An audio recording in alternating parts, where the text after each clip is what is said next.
Mehmet Emin Rəsulzadə. Da sonra Heydər Əliyev, başqa kim var ki? İlham Əliyev. Bu günlə bağlı məlumatım odur ki, bugün çox müqəddəs gündür. Sevirik bu günü. Bugün bizim səhv eləmirəmsə, öz azadlığımızı qovuşduğumuz gündür də. Azərbaycan Respublikamızın təsdiqləndiyi gündür. Çox gözəl gündür. Müstəqillik günü deyil, hamı bilir. Məsəl üçün mənim şagirdlərim də bilir. Bu barədə də biz rəsm çəkmişik. Çox adamın adını çəkmək olar da bunu hamı bilir də bunu nə edəyək ki biz bunu? 28 may bizim müstəqillik Respublika günümüzdür. Quruculardan Mehmet Emin Rəsulzadə, Xosrov bəy, çoxlarını indi yadımdan çıxır deyəm.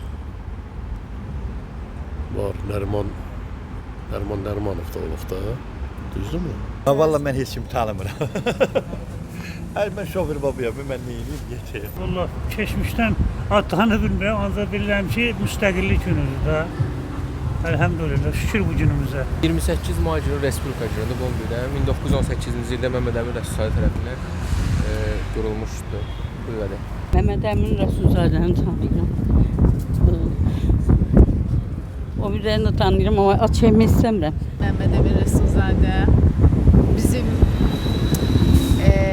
bir dəfə yüksələn bayraq, bir daha enməz şiarını dilimizə əzbər edən o, mən deyərdim, çox ulu və müqəddəs insan.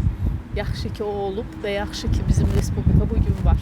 Respublika qurucularımızdan, Rəsulzadə qurucularımızdandır.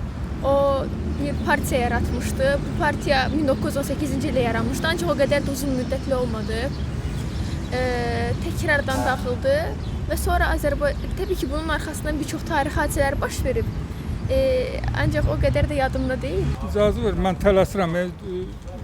Hər saniyəm qızıldır.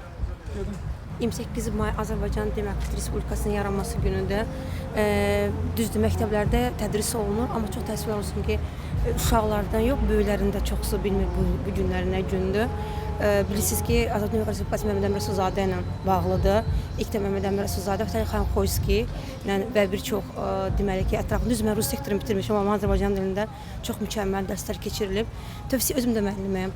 Tövsiyə edərdim ki, tək müəllimlər deyil, valideynlərimiz də uşaqlarına evdə bizim dəyərlərimizi, tarixlərimizi, bütün mənbələrimizi hamısını öyrətsin.